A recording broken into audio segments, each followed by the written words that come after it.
hurry. I don't know where you're running to. You know you don't need to worry. The world is turning to come to you.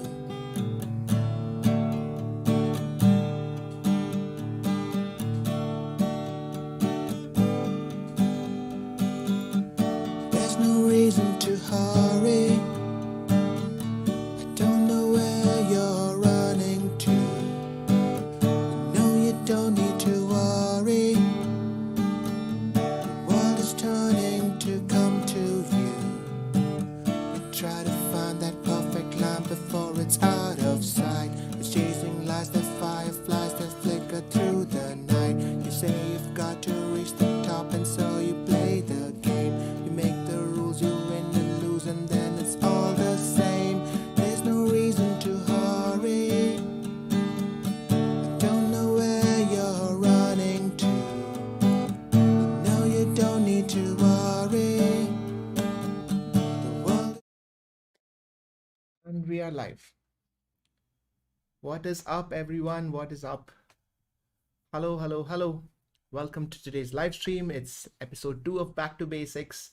We're just going to chill out, ask a few questions to each other, learn from each other, and have a fun conversation. How are you all doing? Soumya Dubey is here, very excited. Episode 1 got me thinking about so many things. It changed my perspective towards faith. I'm glad, Soumya. Meghna Pillai, welcome. Lord Pegasus, welcome. Arvind Ramachandran, Rahul Sharma has a list of pre-written questions. Done. Pooch lo yaar, that's what today's discussion is about. Voice is a bit low. Hold on. All right. Is it better now? Sara audio issues abhi sort kar do bhai. Then we can figure out. I have 10 to 12 questions pre-written. All right. Let's hear them. Vaibhav, hi. How are you all doing? Everyone good? Everyone safe? Everybody okay? Everybody got vaccinated? तबीयत ठीक है? Thank you यार, मेरा तो ठीक है. How are you doing? Said Romesh. Thanks Romesh. I'm doing well. Episode 1 was so much fun.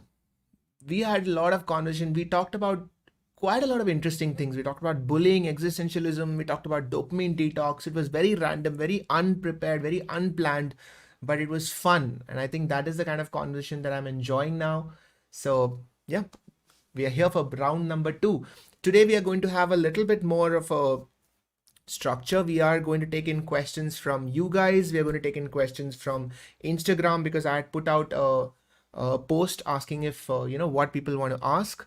So we're going to take in some questions from there, and we are also going to have a few members of the channel join in later. Right, so I've put out I will be putting out a link on the community page for the members. So whoever is a member can join in. I think whoever is Sid's team or Sid's friends can join in the Zoom call later on. We are going to talk about, what are we going to talk about? You guys decide. You tell me. You tell me what we should discuss today. Aryan Kohli, welcome. I'm glad that YouTube is allowing you to put comments now. I'm Rahul Sharma saying I'm really confused. I have something similar to depersonalization, but it's not that I've experienced it. I know what it's like, the objects in my house and the people walking around it. I don't feel. Wow, depersonalization is something I was thinking about recently because of, again, Bo Burnham. He had released a song about derealization and depersonalization. And this pandemic has especially been rough for this. Because all the things that we associate with reality, suddenly there is a question mark around it, because we associate reality with going out, meeting people, communicating, and our entire schedule got turned upside down. All our so-called real moments are happening online. So is this real? What is going on right now? Is this real? I feel like I'm looking at you and you're looking at me, but I'm looking at a camera screen and you are looking at a laptop screen or a mobile screen. What is real? After a while, you really start going down that rabbit hole, that spiral. And if you go down deep enough, you start questioning yourself. Wait, so what if I'm thinking, is that real? So that is, it's a tricky situation. If you go back all the way, you realize that there is no such thing as a defined reality. You make it real, you make things real. But that is that can be a scary situation, because we find comfort in this thought that some things just are, they cannot be questioned, they cannot change, they just are. But when you take that away, that's a problem. Glad I can comment. Neuroscience of regrets. Janish. Let's talk about regret. There was a song which talked about how regret is just nostalgia repackaged. So when we go through life, we are constantly evaluating our decisions. And this is a good thing, because that's how you learn. You want to learn from your so-called mistakes because you want to keep improving. You want to figure out ways in which you can perform better in life. You don't want to make the same faults or the same wrong decisions again. The problem is that in regret, there is this concept of going back in time, and that is fundamentally impossible. So whenever you start regretting, what you are saying is that I wish I could go back in time and change my behavior back then. That is not going to happen, and so it takes away the learning from it. When you say that I will take this as a feedback and not do this the next time, then that is learning. But if you say that I have failed in this situation, I want to go back and succeed in that same situation, then you are stuck in an impossible time loop, and that doesn't help anybody. So that's why I think regret is not a very useful emotion, but accepting that you could have done something better is not so bad, because that's how you learn. Swarit Chawla, thank you for the super chat. What are your thoughts on reanimation? Just to be clear, what do you mean by reanimation? Abhinav Sharma, welcome to Sid's team. Oh, so you will get that link in the community chat soon. One second, but I want to just clarify this. Swarit, what exactly do you mean by reanimation? How would you describe your approach to religion or religious beliefs? My take on religion is that it was the first scientific hypothesis that really clicked with the masses. At the time, considering the evidence that was available, it made a lot of sense to think that there is a higher power that is controlling everything and everyone. And if I pray to that higher power, my life improves. And this is scientifically accurate in terms of how faith and placebo effect works. It also has immense benefits as a form of group building exercise, as a form of community building exercise. It allows people to come together. It allows people to have a common sense of purpose, a common story, and it also allows people to have a explanation as to why things are happening, without which you can have severe anxiety, panic attacks, all of that. The problem happens when religion gets tampered with corrupted power. And this is the case in almost any institution, not just religion, even in governments. The problem happens when there is tampering with corruption of power or accumulation of power, in which case, once power comes into the picture, one of our core characteristics as human beings, as evolving creatures, is that we like to accumulate power. So once you get power, you want to keep it. And so it becomes, if you are somebody who has power through religion, then it becomes in your interest to not listen to new scientific evidence. Because whatever was the evidence back then said religion is true.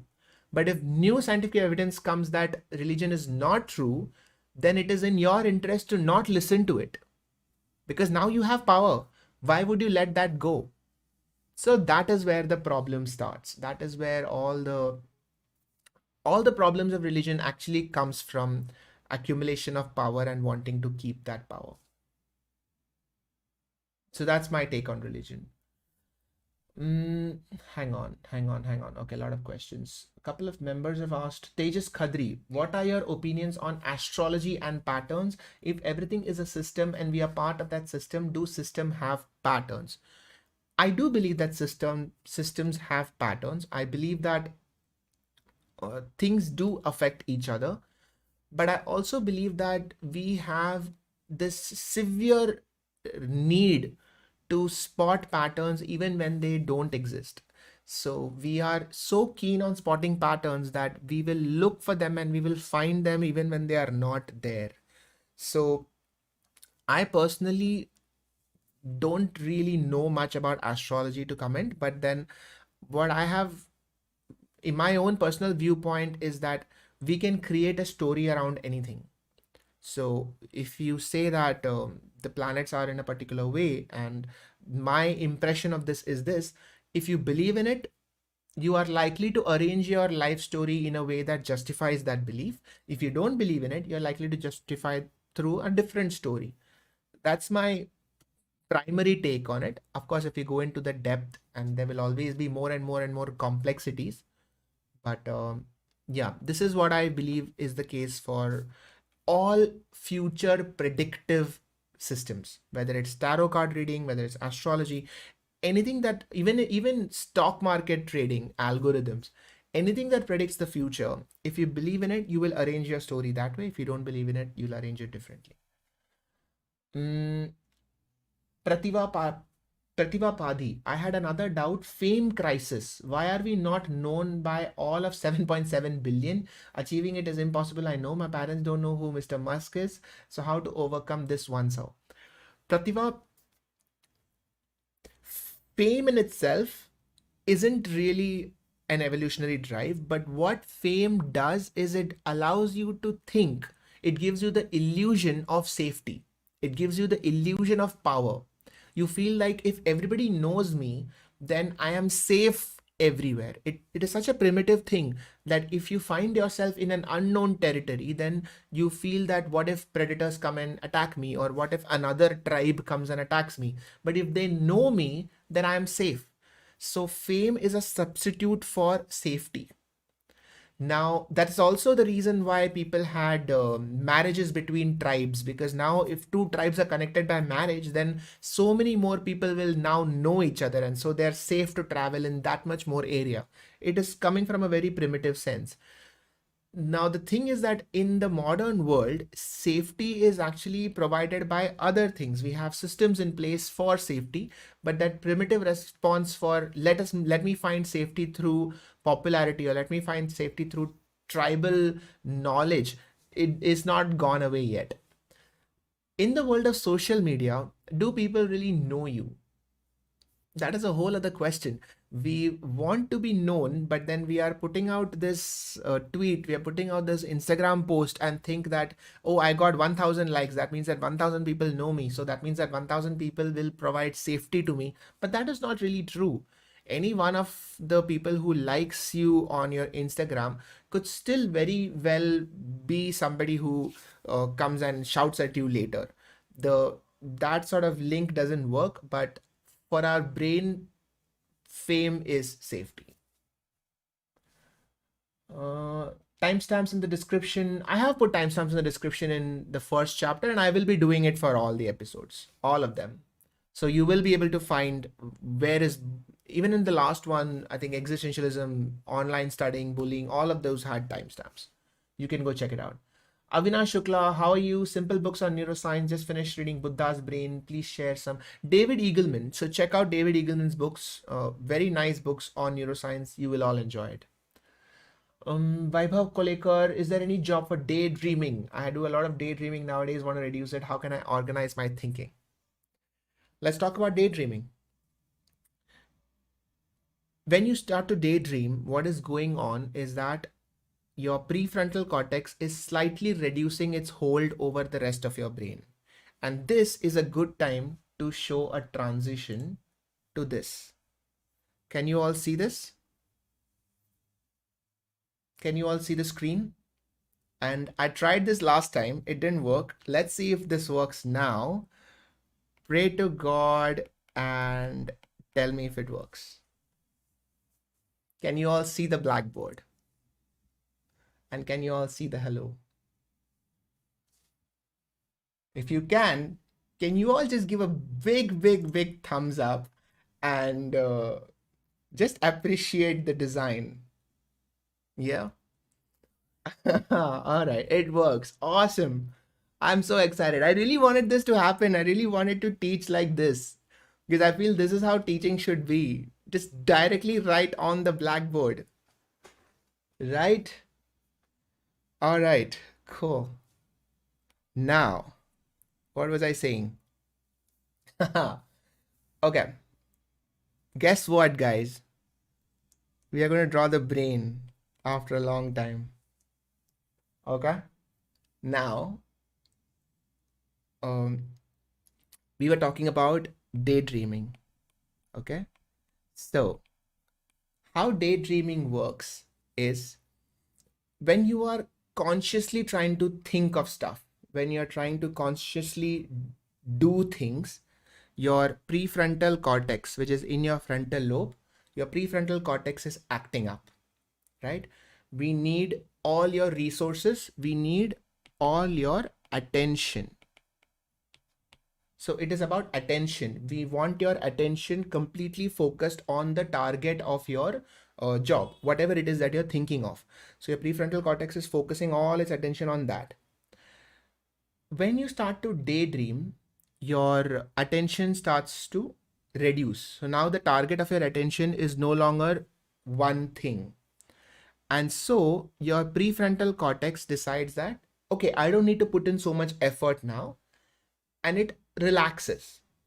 Once it starts to relax, the rest of your brain, all these neurons, which were earlier listening to what your prefrontal cortex was saying, now gets this opportunity to just do their own thing.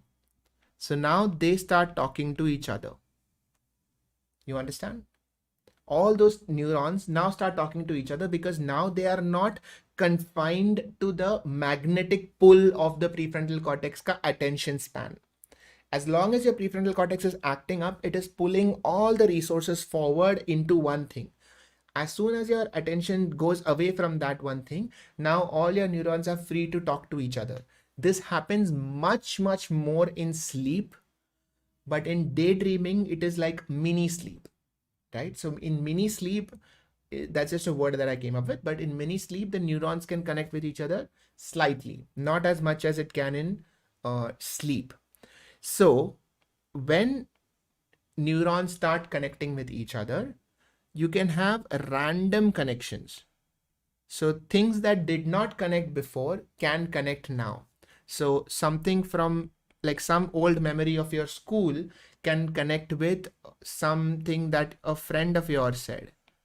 And now suddenly, when you are daydreaming, you now have a new thought. Because a thought is basically two neurons connecting. And if you make two neurons that have not connected before, if they connect, you have a new thought. That is creativity, which is why daydreaming actually helps in creativity, provided you are able to then channelize this. If you're able to channelize this creativity, then daydreaming is actually quite helpful in you coming up with new ideas. But if daydreaming happens and it just goes to waste and you don't really tie it up with whatever it is that you want to do, then it is a problem. The best example of daydreaming leading to creativity is the scientist. One of the good examples is the scientist who came up with the benzene ring. So the benzene ring is actually, I think it's an octahedral structure.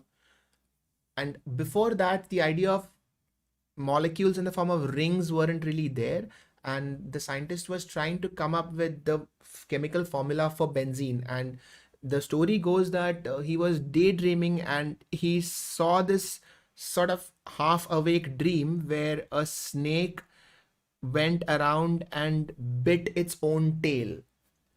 And that's when he realized that, oh, the chemical formula could also be like that. The one end of the molecule could be linking back to another end. And so that's how he came up with the benzene ring. The idea of creativity and daydreaming is that daydreaming or random neuronal connections happen all the time, But what is the stage?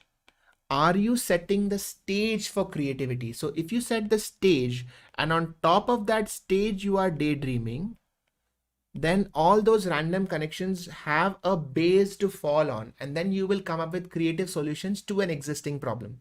But if you don't set the stage and you're just daydreaming just like that, then it's not going to stick. It's not going to click. I hope that was, I hope that hexagonal, not octahedral, of course. Aradhana, my apologies. Hexagonal, 6 sides. All right. If we know what the events in a daydream are not real, why do we feel gratified? Because reality is something that you create. You can completely live a daydream and feel extremely happy. All right. You know what? Practical. Okay. I'm going to take a couple of more questions and then go on to take some questions from Instagram.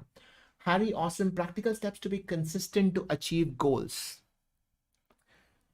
Consistency is the make or break thing in life. And the older you grow, the more you realize the effect of consistency, because consistency leads to compounding.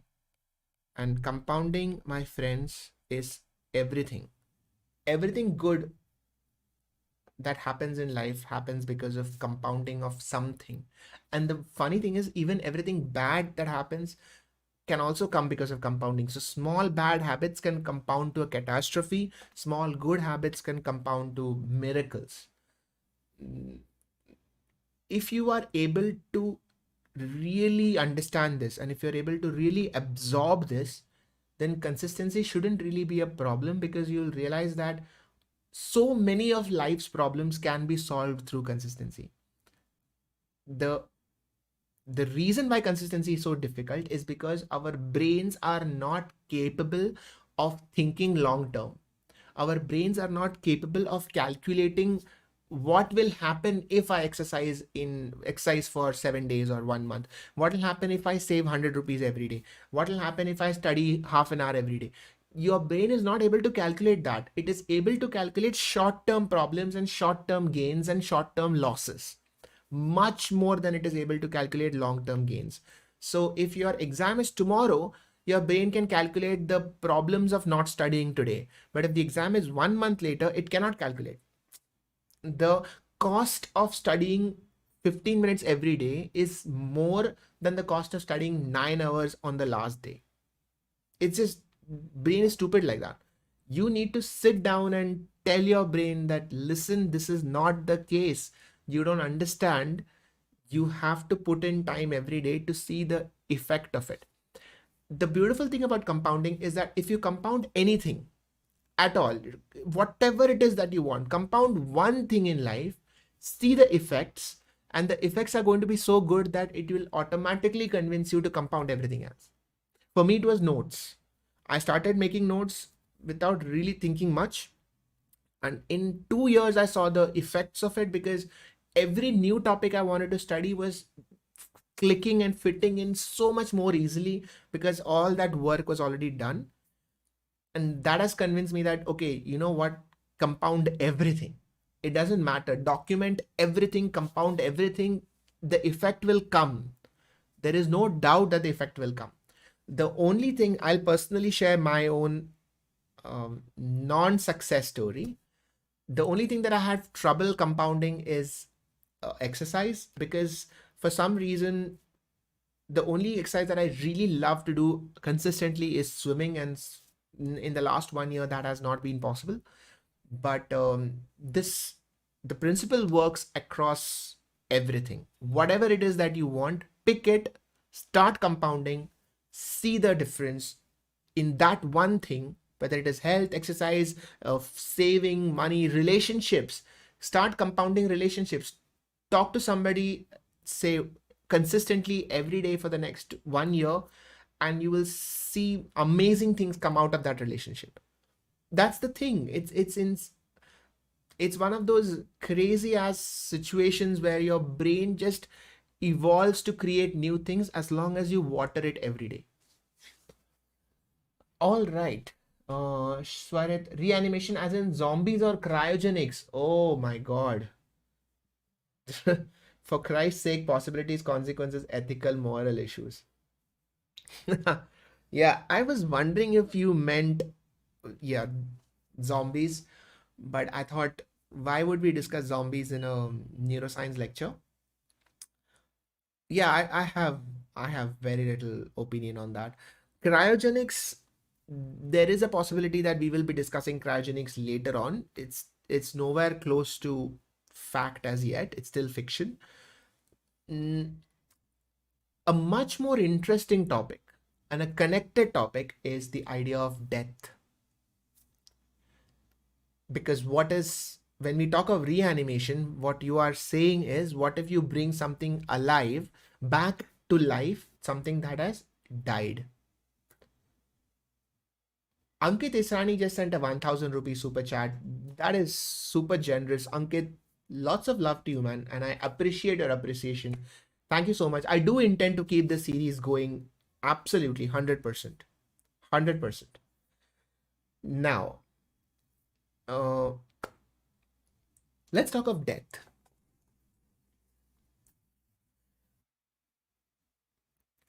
A trigger warning. First of all, I know that different people have had different experiences with death, and for some people, it can be a very triggering topic. So, just fair warning. For me personally, my experience with death has been extremely mixed because once you go through medical college, if you are a doctor, if you're a medical student, you develop a very different relationship with death because death becomes part of your job. And you end up talking about death in a way that sometimes might come across as a little shocking or a little offhanded, that, hey, wait, why are you talking about death so casually? But it becomes part of your job. Death is what you're trying to postpone. And that is one of the first lessons that we learn, that you cannot avoid death, you can only postpone death. And that is a dark thought, but it is true. It is going to happen, it is inevitable so far. For a long time, I had a very philosophical take on death, that sure, it happens. You focus on life instead. You focus on what you are here to do. You make the best of your days and you do whatever it is that you can, and you try and leave a legacy. You try and make the world a little better than you found it, and you leave something behind that only you could have done, which gives you a sense of reason, a purpose as to why you are here. It ties up with existentialism, it ties up with the reason of, your existence. Now my concept of death has changed because my concept of life has changed, and this is what I feel death is today. Because this is what I feel life is today. I feel that life is a journey that has started since the beginning of time. So if Big Bang happened here, I feel that there has been a constant upgradation of what we call as life. And at some point, we have biological life. Okay. But that is because we identify it as biological life because we are here. Okay. So this is humans, and we have animals, and we have fish, and so on. We have bacteria and all that. Before that, we just have chemicals, and before that, we just have elements, and before that, we just have energy. Cool. Does this seem accurate? This is the story of where we are and where we've come from. Energy coming to elements, which came to chemicals, which came to biology, because at some point chemicals became conscious, and which led to prions, which led to amino acids, proteins, unicellular, multicellular, fishes, reptiles, animals, humans. That's where we are at. Where we say life started is arbitrary. We don't know exactly at what point we will call life started here, but we will roughly say that somewhere in that virus bacteria zone, we say, okay, maybe life started somewhere there, because before that, it is just proteins mucking around. Now, when we say that life is evolving, What we mean is that at every step, those constituents are able to talk to each other better. For me, that is what life is. I feel that is what consciousness is. Consciousness is an exponential paradigm of conversation. Communication increases, communication becomes better, and that leads to consciousness. So it is a emergent property of communication. Consciousness is an emergent property of communication. Let me say that again. If there are two atoms and they communicate, it becomes a molecule. If there are molecules communicating, it becomes a chemical. Chemicals communicating can become a protein.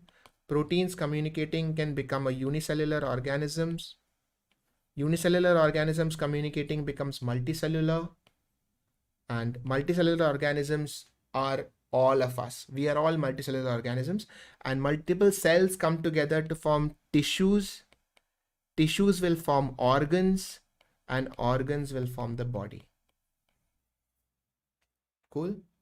This is what evolution is. At every level, there is more and more communication, and the increasing complexity of that communication is what leads to consciousness. Now, if we have talked about life like this, and if we say that life is increasing complexity of communication, then it follows logically that death is decreasing complexity of communication. So when we say death, we tend to think of death as a binary, that, oh, dead or alive. But what we are saying is that somebody who was at a particular level of communication has gone down one level of communication.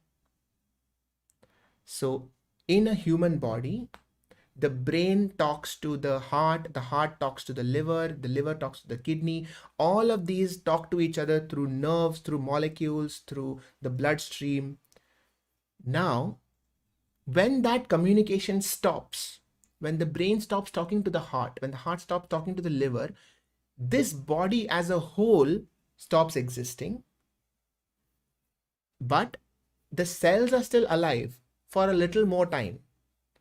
So those cells are still alive, and then the cells will also disintegrate, and you go on going down the chain of consciousness until they will find different cells to communicate with, and then they will start going up the chain of consciousness and then down the chain of consciousness. That is what life and death is. That is the cycle of life and death. It is simply going up and down this chain of consciousness. So that's what I feel death is now. This is actually a result of multiple things, about reading a lot of philosophy, also reading Bhagavad Gita, and just thinking about how is it that communication comes and goes.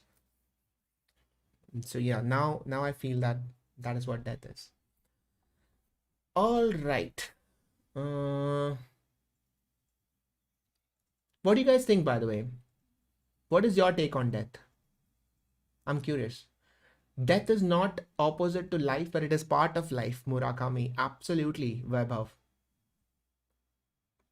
You need that, right? Like you need that constant flow. Something coming together and something disintegrating. Coming together, disintegrating. Because that's how creativity happens. Neurons have to connect, disconnect, connect in a new way, disconnect, connect in another new way. If it just connects and stays, how do you create anything? You need that constant cycle of coming and going. That is what this is. We take it very personally that, oh my God, I am going to die. But this I is a construct that has come about because other things have come together and disintegrated. You would not have happened if millions of things have not come to life and died. So you are a part of that chain. You are a part of that cycle.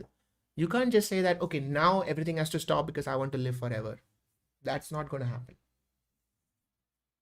So we give ourselves a lot of importance, and that comes from a primitive sense. Like our limbic system wants us to survive, and that's what makes us do all these things. But also at the same time, understand that It's all right. We are part of a much, much bigger picture. Somebody has sent us a $5 super chat. Thank you, Mr. Cricket. I love self-discipline, 5 a.m. jogs, meditation, etc. But sometimes I'm not able to keep up with this and develop deep guilt. How do I deal with this? My take on guilt is similar to my take on regret in that it comes from a good place. It comes from a place of wanting self-improvement, which is great. When you feel guilty about something, you accept that I have done something or I have behaved in a way that should not, I should not have behaved in. I behaved in a way that I caused harm to either myself or the people around me. So guilt is a marker of change. That is great.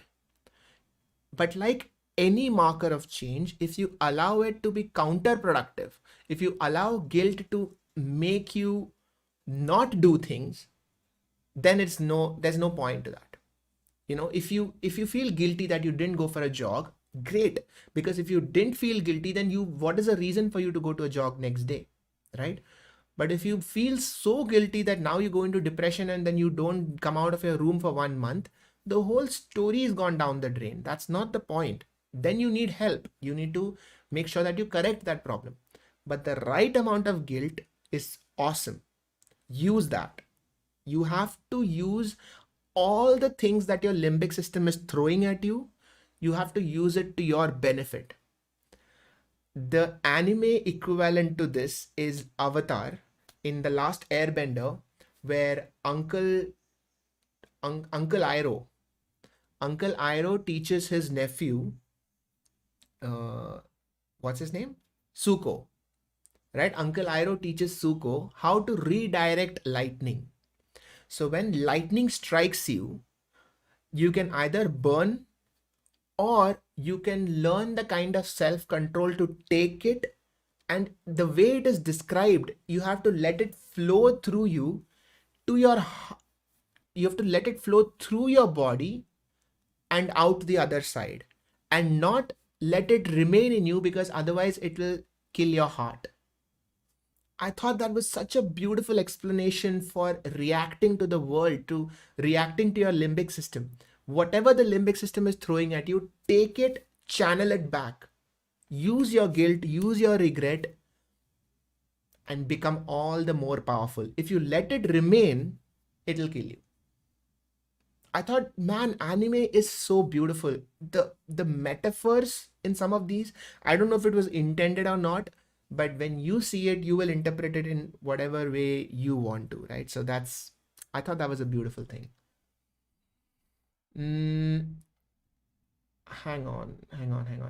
Swaraj Chawla, thanks again for the super chat. Reanimation as in zombies, Christ's sake, reanimated. Ethical, moral. You put Christ in apostrophe. All right, I get it. Possibilities, consequences, ethical, moral. I don't think there is any ethical or moral things here, because both ethics and morals are constructs that we create. All of us agree. So if we all agree that it is immoral, it's immoral. If we all agree it's moral, it's moral. There is nothing like universal right and wrong. It is absolutely contextual. Suppose we figure out a way to bring people back from the dead.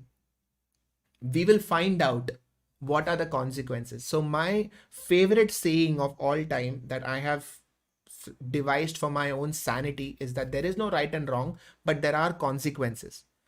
This line has just helped me in so many situations, because we get caught up in this thinking of मैं सही कर रहा हूँ या गलत, सही और गलत, सही गलत. Bhai, there is nothing सही और गलत. Think of consequences. It depends on the consequences, and are you ready to face them? You should not kill anybody, but if you kill somebody, you will be sent to jail and you will get hanged. That is the consequence. There is no right and wrong. The consequences are decided by all of us together. That is what the legal system is. That is what law is. That is what we say ethics, morals. Ethics is also a parameter of development, right? So at different stages of our growth, we have different ethical values. Also depends on our circumstances. So that's what I believe, that reanimation and ethics and morals is a very twisted concept, because it depends on at what stage we are talking about. Uh, Regarding consequences of reanimation, this is an interesting one, because like I said, death is so inherent to our system that, suppose if we remove the question of death from the table, right? So none of you will die 100%, okay? Suppose. Now the problem is, it sounds great, but the problem is that all of your impulses, all of your most basic to your most advanced impulses come from a deep-rooted fear of mortality. All of them come from the fact that you will die. The reason that you're going to work is so that you can earn money, so that you can eat, so that you won't die. The reason that you have friends is so that you have social standing, because you want safety, because you don't want to die. Everything has a deep-rooted source in your fear of mortality. Now, suppose you take that away. Obviously, overnight, it is not going to change your brain. But think about how your brain and your personality and human society and behavior will change if nobody is going to die. I think life is going to be unrecognizable. It is not going to be this society. Every single thing depends on the fact that you're going to die. The pleasure that you get from owning a PlayStation 5 somewhere depends on the fact that you're going to die. Everything is going to change if you don't die. It's a fascinating question for behavioral scientists, for philosophers, from a spiritual perspective, everything, because all of existence rotates around the fact that we are going to die. All of biology rotates around that fact. So yeah, it's a fascinating thought. Okay. Cam Rockers. How Bhagavad Gita affected your way of living? I'm so glad you brought that up. The last 2 days, I have been re-watching my old Bhagavad Gita streams, and I have just started taking out small edits from them, and I'm going to publish them as a series, like a video series called Lessons from the Gita. So stay tuned for that. We are going to have a lot of fun analyzing them. I'll put out those videos, and the next time I do the back to basics stream, we will watch those videos. So in case you haven't seen the Bhagavad Gita stream, it's fine. Go watch it. Of course, I would love it if you can watch it, but we will watch it together. We will stream those videos and we will discuss. We will use those verses and we will use that discussion as a basis, and we will explore things that you haven't really explored yet. So we are going to do that. I hope that you'll be excited for it. Isn't it a movie dialogue? Okay, hold on. Christine, welcome to Sid's Place. I hope you enjoy your time here. We are going to be doing this back to basics stream, I think almost every week.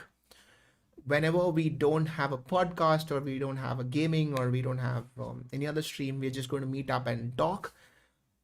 What we are also going to do is start going back towards topic-based conversation. So we're going to have a back to basics stream on death. We're going to have a back to basics stream on love. So the first 2 episodes, sort of us getting to know each other, getting the hang of the system and all of this. I wanted to see if the iPad works. It's an M1, it has to work. But from next time, we're going to do it topic wise, right? So next time we're going to talk about relationships. Back to basics episode 3 will be on relationships. So for the next 1 week, write down all your relationship questions. जो मन में आए relationships के बारे में, write it down, and we will analyze the crap out of relationships. All right, whatever, everything, सब discuss कर लेंगे. Now, Instagram पे ना मैंने questions पूछा था. So let me just take like three questions. 3 questions. 1, Jay Trivedi has asked this. Perspective of worship. Neuroscience of perspective of worship. Let's talk about worship. Worship is linked to power. Animals don't really have the concept of worship yet, but they definitely have the concept of power. And in animals, there is this whole thing of being alpha male or being the leader of the tribe. And if you are close to the leader of the tribe, then you have a better chance of survival. So the concept of power is very, very well understood in animals. So too in humans. So whatever animals have, humans also have, plus story. This is the main difference between animals and humans. So the next time you want to understand a human being, try to think of it this way. I'm going to draw it and show you. Human are animals plus stories. This is the equation that you can live by. Everything that an animal brain thinks, humans also think, plus added context, added story. They will create a story around it in order to make it fit for them. It is sort of personalized for them. Now, when you say worship, humans worship. So if you're looking at worship as the human quality, then the animal quality is power, and the story around it is made for that situation. So if you are going to worship a god, then the story is religion. If you're going to worship a human being, then the story is adoration or adultation. The story is how this person has created this entire thing and I want to become like this person. So the story is inspiration. All of this is a story written around the concept of power inequality or power appreciation. Worship is in a way good because it gives you an ideal. It gives you an idol. It gives you something to look up to. It gives you a beacon of light to turn towards. The problem with worship is worship takes away the power of questioning. You cannot question something that you worship. You cannot question someone you worship. You can question someone you admire. That's the difference. When you admire somebody, great, well done, you did this thing, amazing. But hey, why didn't you do it this way? Couldn't this have been better? You are still thinking, you're still rationalizing, you still have your own identity. In worship, the power imbalance is so much and the story is so powerful that your identity is taken off the table. As a worshipper, I have no identity. My identity is that I am this person's worshipper. That's it. In a way, it's sort of like a fan. You say that a BTS fan, the identity is BTS fan. Their name, their gender, their personality doesn't matter. Their identity is BTS fan. That is what worship is. So in the modern age, a lot of rock stars or music bands have worshippers. And that is power, story, and loss of self-identity. I'm not saying good, bad, anything. I'm just saying this is what it is. Somebody else has said, happiness is just dopamine. Happiness is just dopamine. Dude, you can't just say happiness is just dopamine. Calling anything just dopamine is a huge disservice because it is a very, very complex system involving nearly every neuron in your brain. The problem with that sentence is that it de-escalates both happiness and dopamine. Happiness is a word that is ascribed to a huge range of emotions. And in the Bhagavad Gita, there is actually a difference being made of happiness from small dopamine spikes and happiness from inherent satisfaction. So there is a different kind of happiness, and you use the word happiness for both, but they're actually two very different biochemical reactions. So when I get a new iPhone, that spark of dopamine that I get, that is temporary happiness. But the kind of, again, dopamine that you have for a sustained satisfaction, that is a different biochemical reaction. So, all right, wait. What did I miss? I'm missing some chats. Hold on.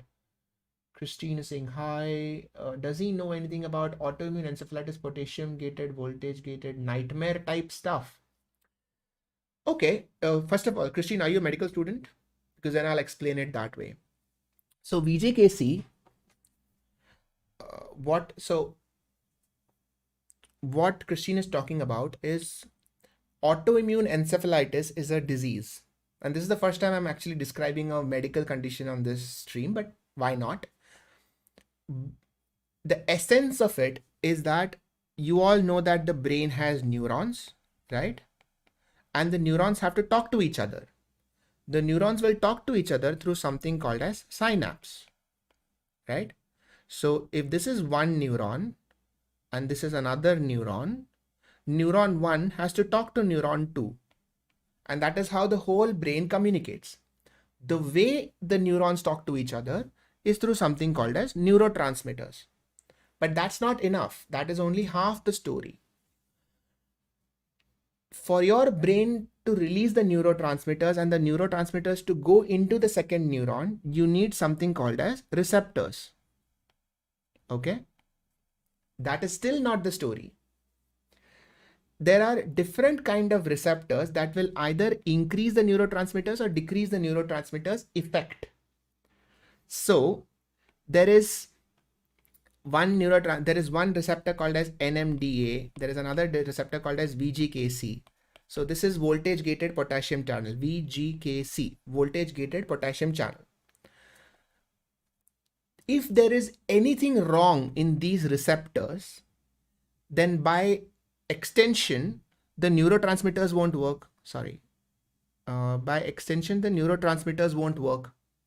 If the neurotransmitters don't work, the communication between the neurons won't work. If the communication between neurons don't work, the brain stops functioning.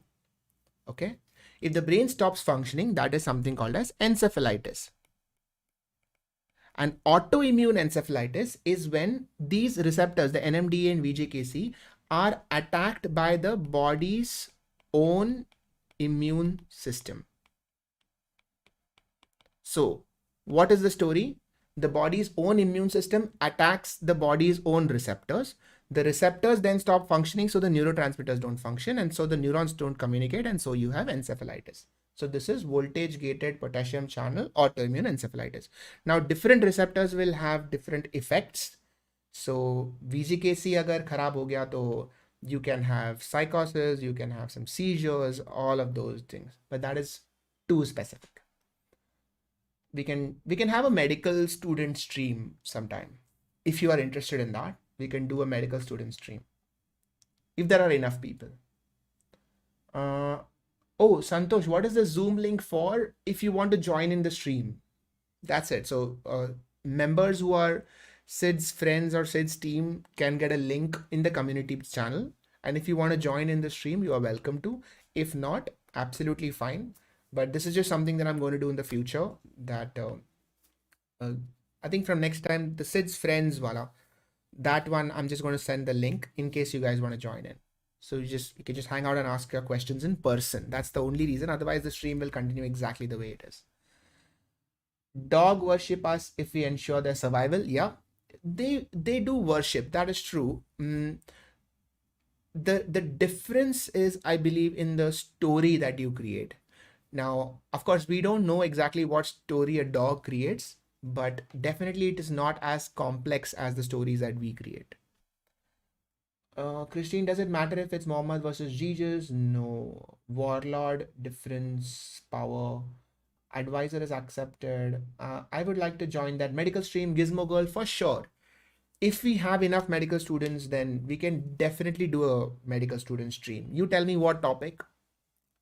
If you want it to be a core medical, or just talk about medical life medical. I think that'll be in fact more fun. if we can just have a bunch of medical students on, we can just discuss what life is like, what is going on, especially in the pandemic with the residency. How are you guys coping? We can do that. What matters? Oh, you know what? People were asking me what are my qualifications. So I'm going to take out 5 minutes and just tell you guys, in case you don't know, what are my qualifications? What have I done? I'm a doctor. I have been practicing as a consultant neurologist for the last 2.5 years. I did my MBBS from Grant Medical College in Mumbai. That was after I gave my CET exam after my 12th. So I got MBBS in Bombay. I did 5.5 years of MBBS, 1 year of internship. Then I prepared for my MD entrance exam. I only wanted to do general medicine. I didn't have a backup plan. Thankfully, I got it. I got state rank 18 in my CET entrance exam for post-graduation. I took up medicine in KEM Hospital in Bombay. I did 3 years of MD medicine, and then I wanted to do neurology. I didn't have a backup plan. I only wanted to do neurology. I gave my entrance exams for neurology and I got through at Sanjay Gandhi Institute in Lucknow. I went there, did 3 years of DM neurology, came back to Bombay, did 6 months of my bond service at KEM, and I've been practicing as a consultant neurologist in Bombay since then. In the last 1 year, I've been doing my YouTube videos, I've been streaming, creating content on neuroscience. I've always been interested in philosophy, religion. I've been reading philosophy books, talking about philosophy, talking about psychology, talking about religion. And here I am today. That's the story. That's my qualification. All right. Swaraj Chawla, again, thank you for the super chat. What if death is like lightning? Like voltage is sleep, high voltage is death. And if we gotta learn as the avatar to take the high voltage and then let it pass through and not get to your heart, or death will kill you, stop romanticizing death. The reason we romanticize death is that we romanticize everything. As human beings, romanticizing is creating a story around it, and we need to create a story around it for us to make sense. We do not have the capacity to see something and just shrug and say, whatever, if that thing is going to affect you. And death is the one thing that affects everyone. So to say not to romanticize death is extremely difficult. You need to be super stoic. You need to have this sense of detachment that mujhe kuch farak nahi padta. For real though, not just saying it, in order to not romanticize death. Otherwise, it is going to get romanticized. It is going to have a story around it. The whole idea of heaven and hell is an extreme romanticization of death. Because we cannot accept that, yeah, people just die. We need to create the story that says that, oh, they've gone to hell, they've gone to heaven, there is this whole afterlife. All of that is a romanticization because we cannot let something just be. I'm not saying it's good or bad. I'm just saying that's what we do. Now, the idea of death being like lightning, again, it's ironic that in your own comment you said don't romanticize death, and in your comment you have romanticized death by calling it lightning and letting it spread through your heart and all that. That is exactly what we do. See, this is instinctive. You have to do it. You have to come up with a story, a metaphor. And as far as I'm concerned, I say go ahead, do it. If metaphors help you visualize life better, you should do it. Why not? The only problem is when we get stuck to our metaphor. If you refuse to move ahead from your metaphor, then it defeats its own purpose. Metaphors are like staircases. They let you climb one more level and then you have to forget the last staircase. And can we just appreciate the irony of me saying metaphors are like staircases? I just think that's beautiful. I mean, who says metaphors are like staircases? Anyway, apologies. Sometimes I just get lost in this, my own joke. Is it possible to defer bond posting for a few years after final year? Of course it is. You always run that risk of people, sending a letter to your house and saying you have to show up for work and all that. But I think half the people I know got letters, half the people didn't. Of course, this was 2011. But if my take on bond service is, I'm not going to go into the politics of it at all. But if you are planning to go abroad, you should probably do your bond quickly or pay it off. And if you're planning to stay here in India, then you have a little bit more options as to, are you going to do further studies? Are you going to do your bond now and then do it, or do it all together later? All of that. Because if you're planning to do super specialization, it's it it might be better if you do your bond, if you do your specialization and then work in your own specialty, because that way you get more experience. But yeah, so that's what I did. I didn't have bond service after super specialization, but I did have it after MD medicine. So I did my neurology, came back, and then I did my MD medicine bond, but I worked in a neurology department, because it doesn't matter where you work as long as you're working for in a government setup and helping people. So I would have rather worked in neurology rather than general medicine for another year. But that's just my own personal take. Why not love life and death so you can romanticize dying happy and peaceful? Absolutely, why not? Have you seen this movie Invention of Lying by wait, who's it? The British comedian Ricky Gervais. Invention of Lying by Ricky Gervais. The story is brilliant. It's so simple. The idea is nobody has ever lied ever, and Ricky is the first person who has ever lied, and so people don't really know the concept of lying. And Ricky is the one who first tells somebody that there is a heaven, and once you die you're going to go to a place where you will meet all your old relatives and family and friends, and you will be happy forever. And he sees the effect that it has on people, and they are so happy and they're so relieved, and they're no longer scared of death. I completely understand that. That's not wrong at all. Naresh, hey Siddharth, what rituals you follow to conquer procrastination? A bunch of rituals. I'm not saying that I'm very good at avoiding procrastination. It's just that I think I've become very self-aware as to how I procrastinate. So I know my own schedule that I do procrastinate. So I kind of allow time for it, if that makes sense. Then I know that itna time to main procrastinate karne hi wala hu. So then accordingly you plan. The way I try and do it is I set up a lot of feedback loops. So I have a board right on my left. I have a whiteboard that has all the things that I need to do so that I can tick mark it. So that's a visual feedback. And I try and set up as many reminders as I can to make sure that I get things done. So if I'm procrastinating something, I don't just push it off into the random future. I put up a small voice note to myself that, okay, remind me on Thursday morning at 10 o'clock to do this.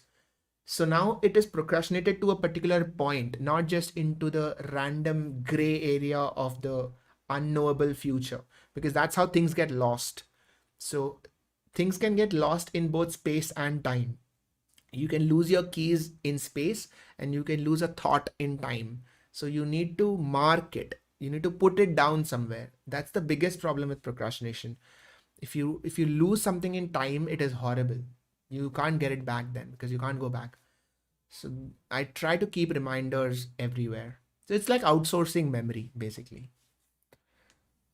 Sid, when is Zoom meeting going to start? Guys, if you might not have realized it, but I am on a Zoom meeting, and you just have to click on that link and join in. I will just add you.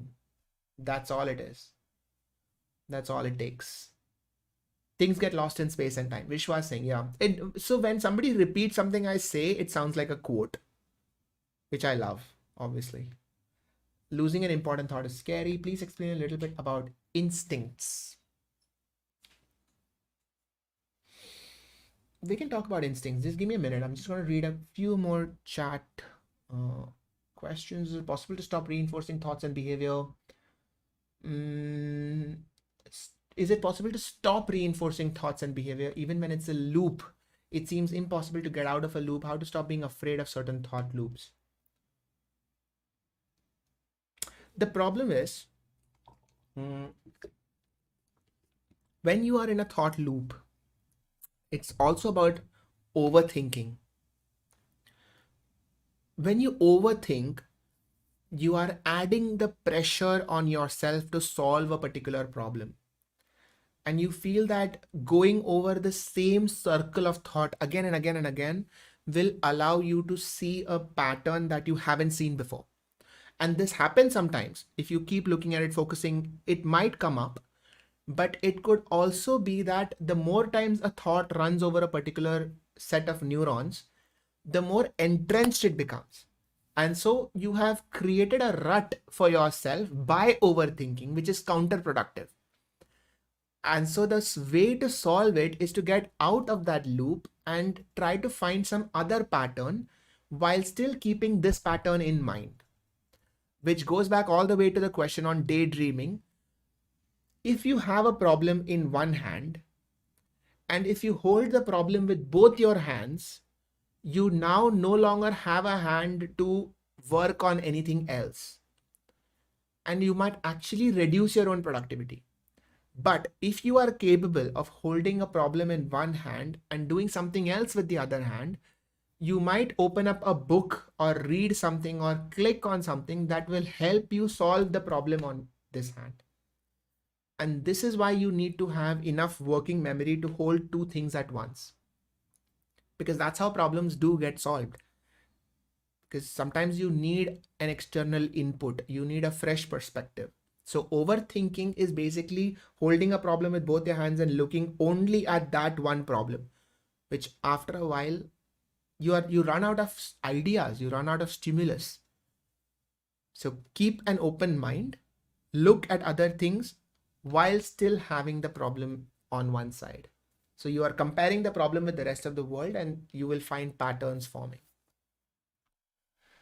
Pujit, I'm in class 12th preparing for JEE. I get distracted all the time because of online classes. I can't distance myself from my laptop and phone. What should I do? Online studying and online distraction, it is such a tightly wound up problem because it's like saying that I'm going to diet at McDonald's. Dieting is great, but McDonald's is not the place to go and diet. So going online, the world online is, the internet is designed to distract you. It's not your fault. It is designed to distract you. Everyone should go and see the song Can I Interest You in Everything All of the Time by Bo Burnham in the latest episode of, in his latest stand-up special, Inside. Go watch that. It is there on YouTube. Go watch that. All right. You will understand what I'm saying. The internet is designed to distract you. And so if you go online, it is so close to all the world of distractions that you have to be extra strict with yourself. The whole reason why libraries exist is so that you can go and not be distracted. I had to switch off my phone sometimes if I had to study because it's too tempting to keep checking. A small blink also and you lift it up. It's difficult to say no to something that already is there. So if you want to diet, stop buying chips, because once the chips come into the house, it is so much harder to not eat it. So the way to cut off harmful stuff is at the source, not once they are in the house.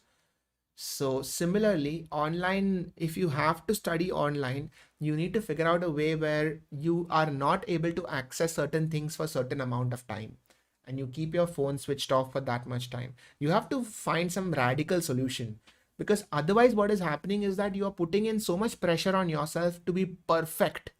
You have to be perfect. You have to have this ironclad sense of attention, and that doesn't happen. And then you go into that loop of frustration, and then that leads to more stress. All right. Sorry for copyright infringement. I quoted you in my social media bios. Well, all right then. All you have to do is put my name there and we are good. So if anybody wants to quote anything I said, feel free to do it. If you are, just quote me, quote me. That's all. That's fine. Zoom link is missing passcode. But if you click on it, I'll get a notification, right? All right. Hold on. How do I do it?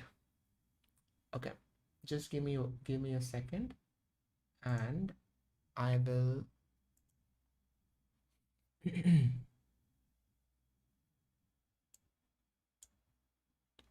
uh,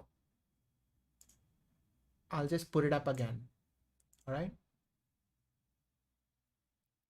I'll just put up the link again as a community post, and you can join in then.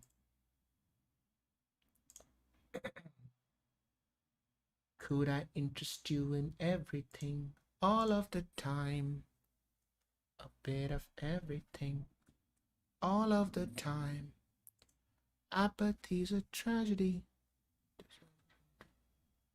and boredom is a crime. Everything and anything, all of the time. Could I interest you in everything? All right.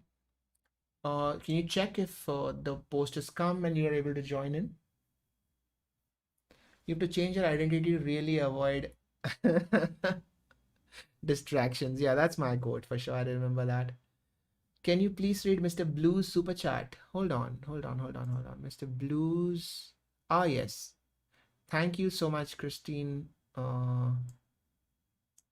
for pointing that out. Mr. Blues has said, PhD student here and love it. Being single in my late 20s, I feel I traded off personal life for professional growth. How to deal with this uneasy feeling? Oh, wait, hang on. Somebody's joined in. Hold on.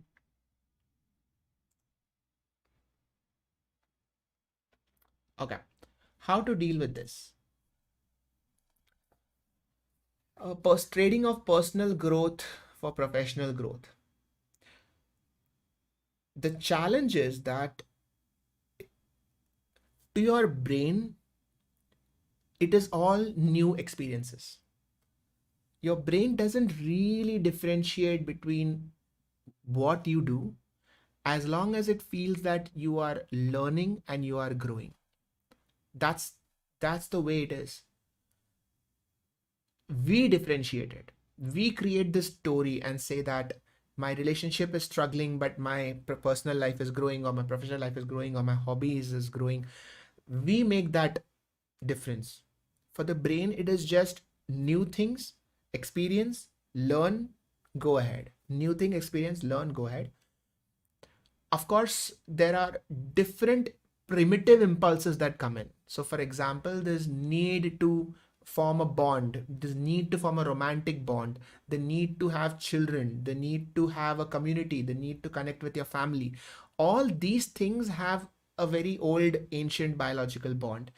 You do need to address that. Ignoring those impulses has never helped anybody.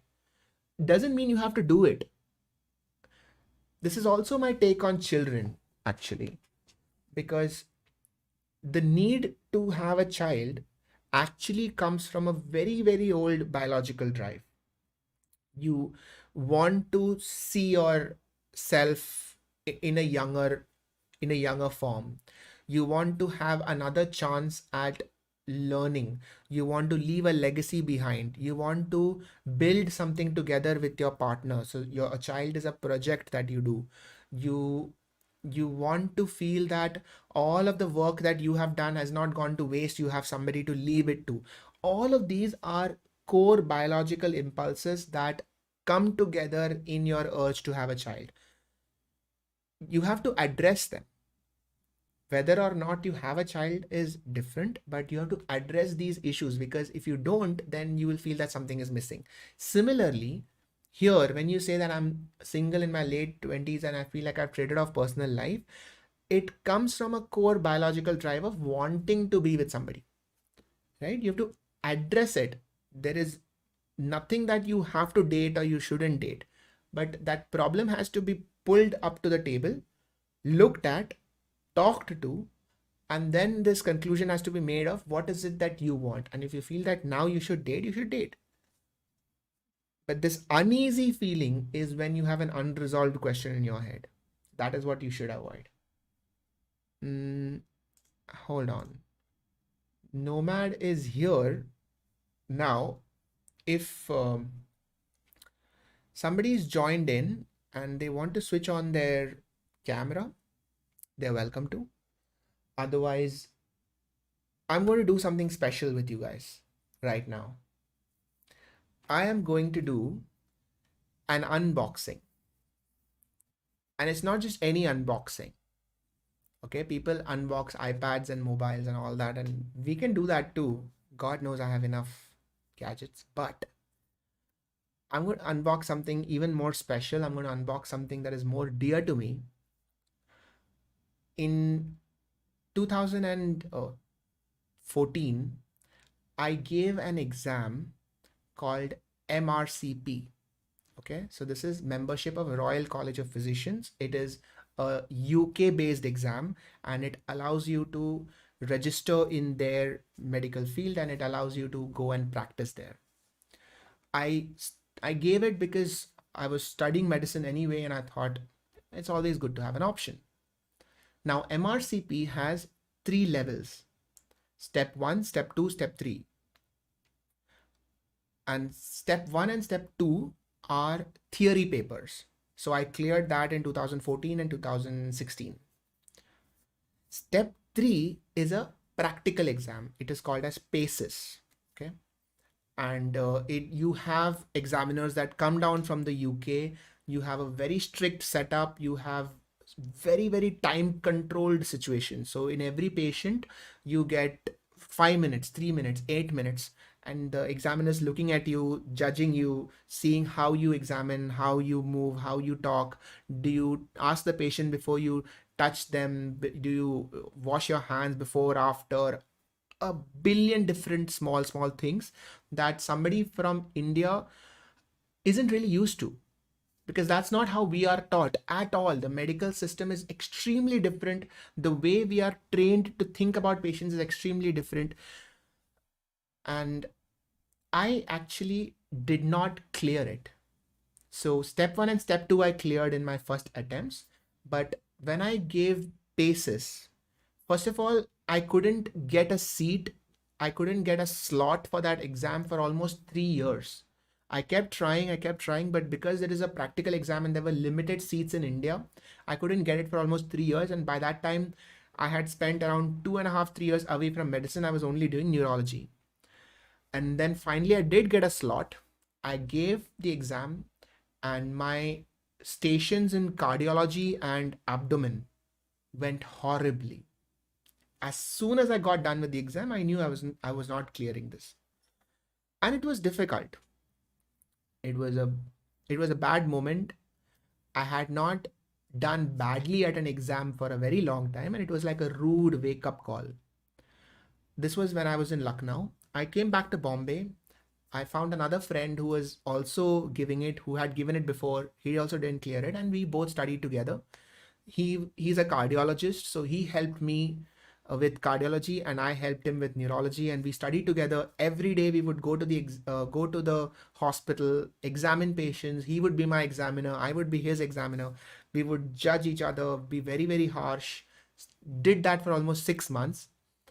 Gave the exam finally, and 1 month later got the result. This was in January of last year. In 2020, I got the result that I cleared it and that I am now a member of the Royal College of Physicians. And congratulations. So a huge weight off my shoulder. It was bugging me for a long time. Something that I started in 2014 finally got done. And I was very excited that I'm going to go there and I'm going to get the degree in person. And I booked a slot for September, and I was going to go there and receive the degree from there at the Institute of the Royal College of Physicians. And then something funny happened. Everybody stayed home for the next 1 year. I was a little disappointed, but they said that they will send the degree over. I said, okay, cool, great. This was last April. I have been waiting and waiting and waiting for that degree, and I had no idea where it was. In the midst of this whole pandemic, they said उधर से भेजा है, UK से निकला है अप्रैल में. I have no clue how they sent it, where they sent it. Last week, I get a small little cylindrical thing with this tag of Royal College of Physicians, and I thought, well, this is something that was important to me. This was important to me before I started streaming, before I knew you guys. This was important to me for a very long time, actually. This was probably the hardest exam I had to give, the PACES one. If I had to rank all the exams I've given more than 25, I think. And the second hardest would probably be the MD entrance exam, but this was the hardest exam I had to give. Emotionally, this was the hardest one. And this was a pretty important one, so I'm very glad that it's here, it's done. And I thought I'll open it with you, right? So how many times do you get an unboxing video of a medical degree? So this is the box. Small little cylinder, cardboard, airman, all right, printed papers. We are going to unbox a degree. Probably the first time in YouTube history, I don't know, but we're going to unbox a degree. Wow, that is all right. And I haven't seen this yet, so I'm going to open it like this, and I'm going to see it on the screen for the first time. Hello. Thank you for making your way to me. Finally. I'm so glad to see you. All right, so let me take a look at this. What is this? First of all, it's a great piece of paper, and it's got all the imprinting inside and all of that. And this is the kind of degree that you want to frame up. It's made for that. It's got all the emblems of the Royal College of Physicians. It's got the signature of the president and the vice president of. Oh, it's got the signature of the president of all three colleges. So the MRCP, the way it is that now it's United Kingdom. So London, Edinburgh, and Glasgow. So the president of all three institutes sign on it. So you have three signs on top of each stamp. You have three signs, and basically now I can apply for my GMC registration, and if I want to, I can go and practice in the UK. Whew, all right. I thought I could just share that little moment with you guys, because sometimes in the midst of all this YouTube streaming, I forget that there is this whole other world. Thank you for being a part of that. I hope you enjoyed that. If any of you are medical students, if you are planning to give MRCP and you have any questions, please feel free to reach out, ask me. I would happily advise you on how to prepare for it and all of that. We can do a medical stream at some point. If you're interested, leave it in the comments. Let me know that you are a medical student and you want medical student streams, and I would do it. And yeah, on that note, we are going to wrap up. Naman, Nomad has had joined in the stream, but I think we can just Nomad, what we can do is, oh, great moment said, congratulations. Thank you so much, Nomad. Next time I'm going to put the link in a much better way. All the members of Sid's friends can join in on the stream, on the Zoom link itself. And I'm going to see you all soon. A quick announcement. Tomorrow night is a very special stream. I want all of you to join in. We are going to have Shatarupa back. Remember, we had done a series of streams with Shatarupa on philosophy. But tomorrow, I'm going to have her on for a very special stream, something I've been wanting to do for a long time, on therapy. So Shatarupa as a counseling therapist and an art-based therapist, and me as a neurologist. We are going to talk about therapy. We are going to talk about how therapy works. We're going to talk about why therapy works. And we are going to talk about CBT, that is cognitive based therapy. We're going to talk about arts therapy, and we're going to talk about the neuroscience behind therapy. All right. So if you find that interesting, do join in, share the link with everybody you think needs to hear this.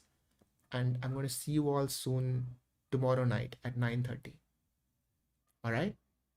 I hope you enjoyed this conversation. I'm going to take your leave. Bye, guys. Good night. Take care.